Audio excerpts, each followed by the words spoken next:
Medyo concern lang tayo sa mga ads na nakikita natin ngayon. Meron kasi nagsasabi na ganito, tapos ang biktima nila kadalasan, yung maliliit na mga negosyante. 0.49% interest rate per day. Mura ba? Mababa ba?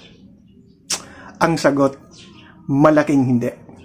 Sobrang taas po ng interest na yan. Mas mataas pa yan sa interest na binabayaran natin sa mga Bombay. Or 5-6.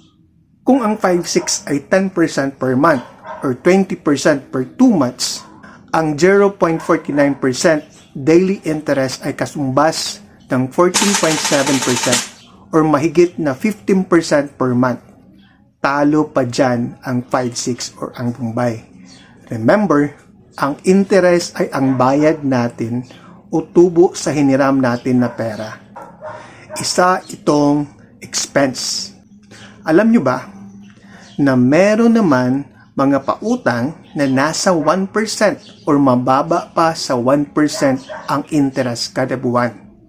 Ito ang mga pautang ng mga formal na institusyon, mga formal na lending institutions na makikita natin mismo sa ating komunidad.